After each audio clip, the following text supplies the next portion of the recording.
नमस्कार, लोकसभा टीवी में आपका स्वागत है। मैं हूं प्रियंका। खबरों में आगे बढ़ेंगे, मगर उससे पहले सुर्खियों पर एक नजर।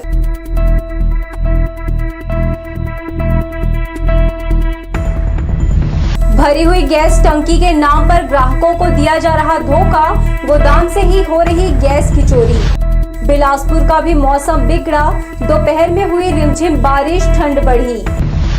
एकादशी के बाद से शादी ब्याह शुरू, बाजार में दिखाई देने लगी रौनक, खरीदी बिक्री ने पकड़ा जोर। और रेलवे ने कराई बैंड प्रतियोगिता, नॉर्थ ईस्ट इंस्टीट्यूट में बैंड की धुन ने खींचा लोगों का ध्यान। तो ये थी सुर्खियां, अब खबरें विस्तार से। गैस एजेंसी के संचालक अब उपभोक्ताओं की जेब में डाका डालने एक नए फॉर्मूले पर काम कर रहे हैं। गैस गोदाम में प्रत्येक भरे हुए सिलेंडर से 1 से 2 किलो गैस निकालकर खाली टंकी में भरकर अतिरिक्त कमाई की जा रही है।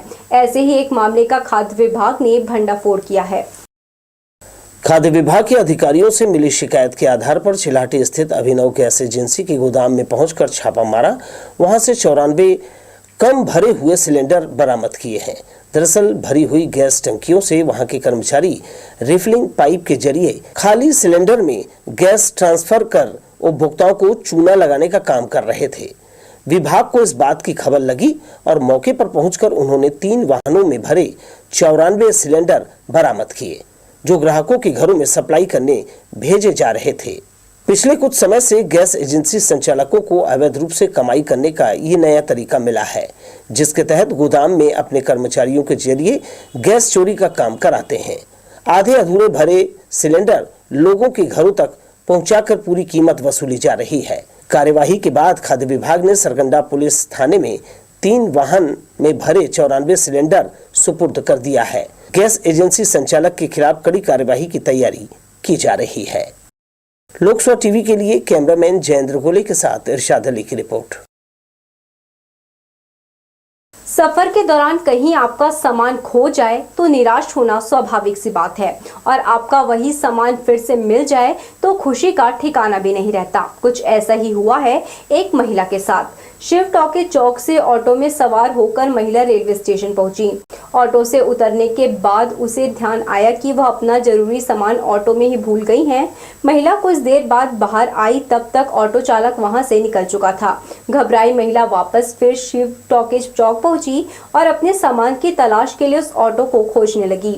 ऑटो नहीं दिखाई देने पर महिला तारबहार थाना पहुंच गई और शिकायत दर्ज करा पाती। इसके पहले ऑटो चालक ने महिला का गुम सामान तारबहार थाने में ही छोड़कर जा चुका था। ऑटो चालक की ईमानदारी के चलते महिला का गुम सामान उसे वापस मिल गया। सामान छूट गया था मेरा, वो मिल गया मेरे को। टैकिज के पास से मैं सीधा यहाँ आ रही थी स्टेशन, रेलवे स्टेशन। तो रास्ते में ना मतलब ऑटो वाले के पास सामान छूट गया था, वो अभी मिल गया मेरे को। इसे सीधे तौर पर नगर निगम की लापरवाही कहें या फिर बिजली और पेयजल विभाग की जानलेवा कार्यशैली। वार्ड क्रमांक 49 के बहतराई में लोगों के पेयजल के लिए बोर कराया गया है। बोरवेल में बिजली कनेक्शन किया गया है, मगर बिजली कनेक्शन देने का जो तरीका वह काफी खतरनाक है। कभी वह यह वार्ड के नागरिकों के लिए मुसीबत पैदा कर सकता है। दरअसल पैनल बोर्ड किसी ऊंचे जगह में टांगने की बजाय बोर के ऊपर ही रख दिया गया है और इसके करंट से प्रभावित तार भी जमीन में फैले पड़े हैं। यह कभी भी किसी बड़े हादसे का कारण बन सकता है। नगर निगम के विद्युत और पेयजल विभाग को इस ओर ध्यान देने की जरूरत है, ताकि किसी भी तरह की कोई अनहोनी घटना यहाँ होने न पाए। वार्ड क्रमांक 63 सत्यम विहार कॉलोनी में विधायक मद से 15 लाख रुपए की लागत से नाली और सड़क का काम कराया जा रहा है। आचार संहिता लगने से पहले इस काम को मंजूरी मिल गई थी और काम भी शुरू हो गया था। नाली बनने के बाद काम कुछ दिनों के लिए रुक गया था। अब एक बार फिर से कॉलोनी की सड़क का काम शुरू कर दिया गया है। वार्ड के नागरिकों का कहना है कि बारिश के दौरान उन्हें आने जाने में काफी परेशानी होती थी, वाहन तक निकालना मुश्किल हो जाता था, मगर अब सड़क और नाली बन जाने से उनकी एक बड़ी समस्या का समाधान होने जा रहा है। बहुत ज़्यादा कठिनाइयों का सामना करना पड़ता था हम लोगों को, लेकिन अब क्या है, हमारे जो पार्षद महोदय जी हैं पूर्णा चंद्रा जी के द्वारा ये रोड और नाली को बहुत ही अच्छे ढंग से बनाया जा रहा है, जिससे हम लोग बहुत ही ज़्यादा खुश हैं।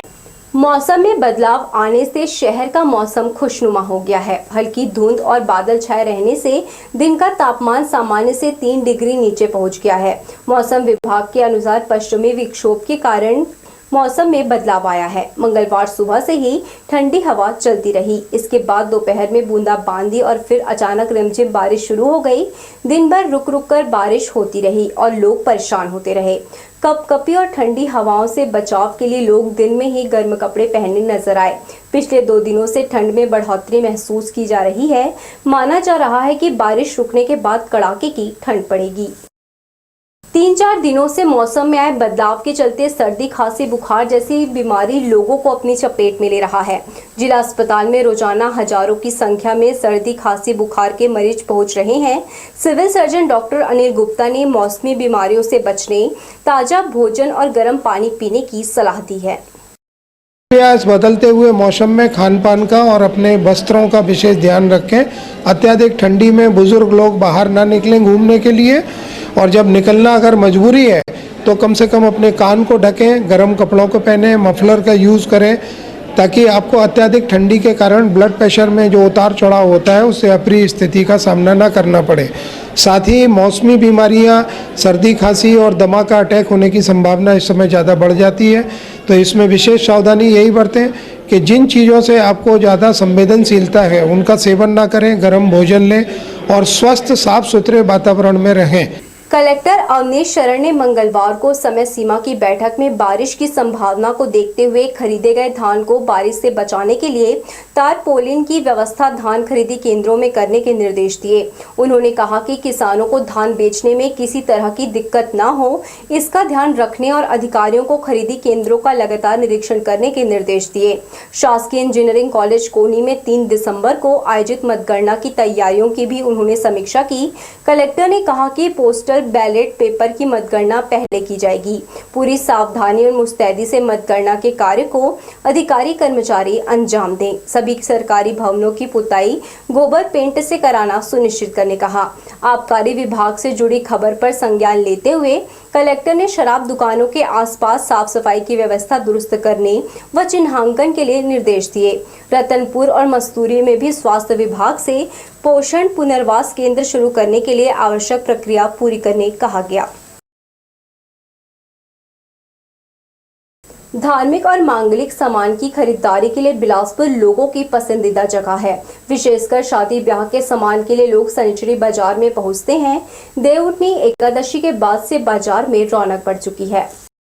देवउठनी एकादशी पर्व से मांगलिक कार्यों पर लगा विराम खत्म हो गया। अभी बाजार में शादी ब्याह में उपयोगी सामान की खरीदारी होने लगी है। शनिचरी बाजार इन सामानों से भरा है। शहरीकरण के बावजूद बिलासपुर और आसपास के क्षेत्र में शादी ब्याह पारंपरिक रीति रिवाज से किया जाता है। पर्रा, सूप, पंखा, मंडप सजाने का सामान लेने लोग यहां पहुंचते हैं। चौकी, तेल मोहरी, कनकन, सिंगोरा, मगरोहन मंडप में वर वधू के लिए आवश्यक सामग्री है। मांगलिक बेला में इसकी उपयोगिता होती है। इसकी खरीदी करने लोग पहुंचने लगे हैं। शनिचरी बाजार में आपको जितना हमारा भारतीय संस्कृति से रिलेटेड जो भी चीज़ें हैं सब मिल जाएंगी। जो भी वर विधि में लगता है, चाहे वो कोई भी त्यौहार हो और कोई भी, जैसे छठ पूजा अभी आया है तो उसमें भी सुपा डलिया जो भी नया नया है। शादी में आप लोग देख सकते हैं कि ये सारे बड़े बड़े थाल से लेकर के टोकरी, बास, सब कुछ, सील, सिलौट, सिंदूरा, सब कुछ यहाँ पे मिलता है। हमने सब कुछ यहीं से खरीदा है। शनिचरी बाजार में ग्रामीण संस्कृति की झलक और शहरी छाप साफ दिखाई देती है। छत्तीसगढ़ के पारंपरिक ब्याह में मंडप सजाने के अलावा 1 दर्जन से अधिक सामान की आवश्यकता पड़ती है।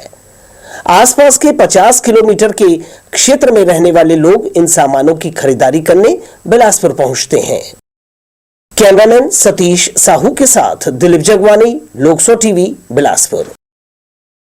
शनिचरी चौपाटी का कायाकल्प कर उसे हैप्पी स्ट्रीट नाम दिया गया है। यहाँ 200 मीटर लंबा पाथवे बनाकर लैंडस्केपिंग हरियाली का इंतजाम किया जा रहा है। अरपा नदी के तटीय इलाके को पूरी तरह विकसित करने यहाँ आकर्षक इंतजाम किए गए हैं। सेल्फी पॉइंट, बैठने के लिए आरामदायक जगह और सैर सपाटे के लिए लंबा पाथवे बनकर तैयार है। चौपाटी बदहाल होने के बाद कुछ साल हुए लोगों ने यहां आना बंद कर दिया था। स्मार्ट सिटी के फंड से सैनिटरी चौपाटी को न केवल संवारा गया है बल्कि इसे नया लुक देने की कोशिश की गई है। नए डिजाइन का परफॉर्मिंग स्टेज और इसके दोनों छोर में हैप्पी स्ट्रीट एंट्रेंस गेट बनाया गया है। नई सरकार के हाथों इसका लोकार्पण किया जाएगा। गुरु पूरब पर्व की खुशियां भाई वरियाराम दरबार में 60 सालों से मनाई जा रही है। 14 नवंबर से जारी अखंड पाठ साहब की समाप्ति पर भोग साहब हुआ। भक्ति गीतों से निहाल हुए संगत ने भंडारा प्रसाद ग्रहण किया। पूज्य सिंधी पंचायत शनिचरी पड़ाव के तत्वाधान में पारंपरिक धार्मिक आयोजन गुरु नानक देव जी का प्रकाश पर्व धूमधाम से मनाया गया। गोलपारा के भाई वरियाराम दरबार में भक्तों की भीड़ लगी थी। गुरु ग्रंथ साहब के आगे सभी ने मत्था टेका और परिवार में सुख शांति के लिए प्रार्थना की। भोग साहब के साथ 15 दिवसीय पाठ साहब की समाप्ति की गई। पावन अवसर पर गुरु घर आए गोपीचंद धीरवानी और उनके संगतकारों ने मधुर भक्ति गीतों से श्रद्धालुओं को आनंदित किया। गुरु नानक देव और साईं झूलेलाल का गुणगान करते सभी संगीतवर थिरक उठे।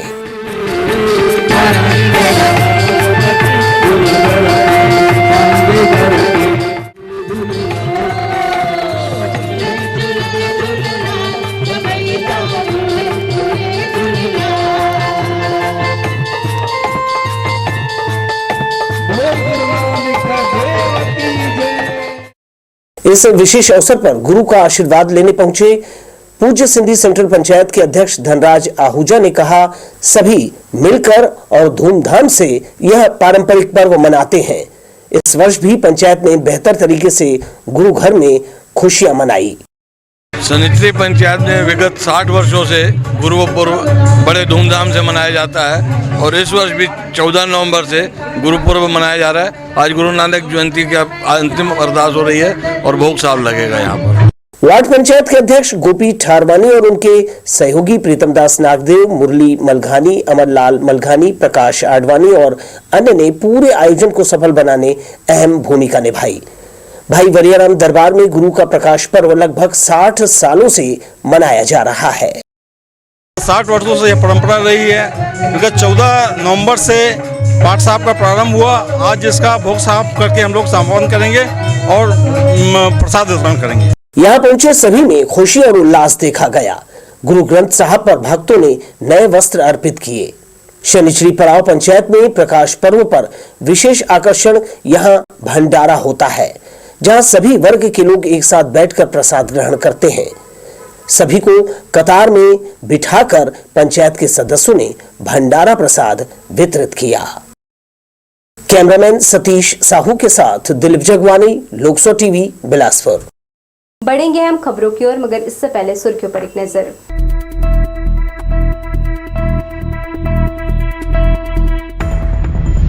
भरी हुई गैस टंकी के नाम पर ग्राहकों को दिया जा रहा धोखा, गोदाम से ही हो रही गैस की चोरी। बिलासपुर का भी मौसम बिगड़ा, दोपहर में हुई रिमझिम बारिश, ठंड बढ़ी। एकादशी के बाद से शादी ब्याह शुरू, बाजार में दिखाई देने लगी रौनक, खरीदी बिक्री ने पकड़ा जोर। और रेलवे ने कराई बैंड प्रतियोगिता, नॉर्थ ईस्ट इंस्टीट्यूट में बैंड की धुन ने खींचा लोगों का ध्यान। रेलवे नॉर्थ ईस्ट इंस्टीट्यूट का नजारा सोमवार को देखने लायक था। अवसर था 12वीं अखिल भारतीय रेलवे सुरक्षा बल बैंड प्रतियोगिता का। देश भर के अलग अलग रेलवे से पहुंची आरपीएफ की बैंड टीम ने ऐसी धुन बजाई कि रेलवे अफसर से लेकर कर्मचारी और आमजन भी मंत्रमुग्ध हो गए।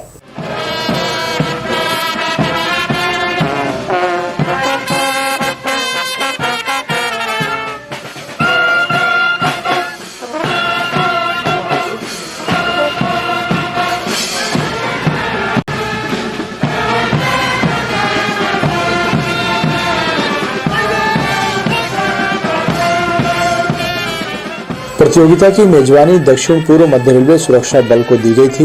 25 और 26 नवंबर को अखिल भारतीय रेलवे सुरक्षा बल बैंड प्रतियोगिता आयोजित की गई। देश भर में अलग अलग रेलवे की बैंड टीम इस प्रतियोगिता में शामिल होने वाली थी, इसलिए निर्णय पूरी तरह पारदर्शी रहे अलग से निर्णायक मंडल बनाया गया। 2 दिन तक चली इस प्रतियोगिता के बाद सोमवार शाम अखिल भारतीय रेलवे सुरक्षा बल बैंड प्रतियोगिता का समापन किया गया। इसके मुख्य अतिथि दक्षिण पूर्व मध्य रेलवे के महाप्रबंधक आलोक कुमार थे। समापन के दौरान बैंड टीम ने प्रस्तुति दी। इस दौरान पैदल चलते धुन बजाई, जिसमें ओवरचुर, ग्लेडियर, चन्ना बिलोरी और वीर गोरखा धुन प्रस्तुत किया गया। एक तरह की वेशभूषा और हाथों में अलग अलग बैंड बजाते इन जवानों को देख सभी प्रभावित हुए। उनकी धुन इतनी जबरदस्त थी कि हर प्रस्तुति में तालियों से हौसला बढ़ाया जाता रहा। यहाँ पर कुल 15 रेलवे की टीम आई हैं और करीब 256 जो बैंड के प्रतिभागी हैं उन्होंने हिस्सा लिया। उनको जज करने के लिए आर्मी से एक्सपर्ट बुलाए गए थे और इस जजमेंट्स के बेसिस पर पूरी इंडियन रेलवेज़ में जो सर्वश्रेष्ठ बैंड्समैन हैं वो उनकी एक टीम बनाकर जो गांधीनगर में कुछ समय बाद all India police band competition होगा उसमें आरपीएफ की टीम जाएगी, वो उसका प्रतिनिधित्व करेंगे। समापन अवसर पर मुख्य अतिथि के अलावा महानिरीक्षक सह प्रधान मुख्य सुरक्षा आयुक्त, उप महानिरीक्षक सह मुख्य सुरक्षा आयुक्त, मंडल रेल प्रबंधक, वरिष्ठ मंडल सुरक्षा आयुक्त के अलावा विभाग अध्यक्ष, स्थानीय पुलिस प्रशासन के वरिष्ठ अधिकारी और रायपुर व नागपुर रेलवे अधिकारी भी उपस्थित रहे। बैंड की टीमों ने अपनी धुनों के जरिए बेहतरीन प्रदर्शन करते हुए मार्च पास्ट किया। जो टीम चूज करके पुलिस बैंड कंपटीशन में जाने वाली है उसका चयन हो गया। आर्मी के अधिकारी आए थे, जिन्होंने जो एक्सपर्ट्स आए थे उन्होंने इसका चयन किया है और इसमें टोटल 14 रेल और 1 आरपीएफ की न्यूली रेज्ड जो अपनी all India RPF pipe band की जो टीम है इसने पहली बार हिस्सा लिया है और ये सभी लोग जो टीम है यहाँ से ये सिलेक्ट होके जाएंगे गुजरात में, जिसे जिम्मेदारी सौंपी गई है। अखिल भारतीय स्तर की इस प्रतियोगिता में भाग लेने के लिए 12 क्षेत्रीय रेल के अलावा JRRPF एकेडमी लखनऊ सहित 15 इकाइयों के 238 बल सदस्य शामिल हुए। समापन अवसर पर मुख्य अतिथि ने प्रतियोगिता के निर्णय की घोषणा की। लोकसभा टीवी के लिए कैमरामैन प्रदीप भोई के साथ भूपेंद्र सिंह राठौर की रिपोर्ट।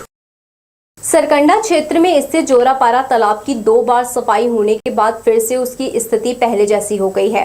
वार्ड के नागरिक इस तालाब में गंदगी तो डाल ही रहे हैं, साथ ही जलकुंभी का रिश्ता भी इस तालाब से टूट नहीं रहा है। यही कारण है कि पानी निस्तारी के लायक नहीं रह गया है। जोरापारा के इस तालाब की समय समय पर साफ सफाई की जाती है, मगर जागरूकता के अभाव में ज्यादा दिनों तक यह तालाब साफ सुथरा और निस्तारी के लायक नहीं रह पाता है। नगर निगम द्वारा किया गया प्रयास एक बार फिर से फेल साबित नजर आ रहा है। अब इस तालाब को स्मार्ट सिटी परियोजना के तहत संवारने का निर्णय लिया गया है, जिसके लिए आचार संहिता के खत्म होने का इंतजार किया जा रहा है। तालाब जो है इसके सौंदर्यीकरण के स्मार्ट सिटी के तहत में तालाब को जोरापारा को लिया गया है और इसमें पैसा भी आ चुका है, क्योंकि अभी चुनाव था और आचार संहिता लगी हुई थी। इसकी वजह से जो शासन है अपने तरह से काम अभी पूरा करने की कगार में थी, लेकिन ये है कि आचार संहिता चुनाव की वजह से ये काम नहीं हो पाया और धीरे से तालाब तो खैर होना ही है, क्योंकि इसमें 1 वार्ड का निस्तार नहीं होता, इसमें कम से कम 4 से 5 वार्ड का निस्तार होता है। दुख और सुख का कार्यक्रम दोनों किया जाता है और इसको जितना जल्दी हो सके बने। हालांकि वार्ड पार्षद प्रतिनिधि का मानना है कि जब तक इस तालाब से पुरानी मिट्टी नहीं निकाली जाएगी, इस तालाब में जलकुंभी का साम्राज्य बना रहेगा। उन्होंने ये बात जरूर कही कि वर्षों से लोगों के घरों का गंदा पानी जो इस तालाब में जा रहा था, उसे महापौर के प्रयास से अब अलग कर दिया गया है। फिर भी गंदगी और बदहाली इस तालाब की पहचान बनी हुई है। पहले इसमें बहुत बड़ी समस्या थी कि नाली का पानी जो तालाब में जाता था, जिसको हमारे महापौर जी ने अपने निधि से दे के इसको नाली निर्माण कराया अपने निधि से देते हुए। जो तालाब में जो नाली का पानी जाता था वो बंद हो गया है, जो बहुत बड़ी समस्या थी। विगत 20 साल से इसकी मिट्टी खाली नहीं की गई है, जिसको करना बहुत ज़रूरी है, क्योंकि इसमें विसर्जन का भी कार्यक्रम होता है, सब चीज़ होता था, है ना। इसकी वजह से पूरा ये तालाब पटा चुका है। उसकी वजह से क्या है, इसमें गंदगी हमेशा से है। अब नाली का पानी बहुत समय से, विगत 15 साल से नाली का पानी तालाब में जाता रहा।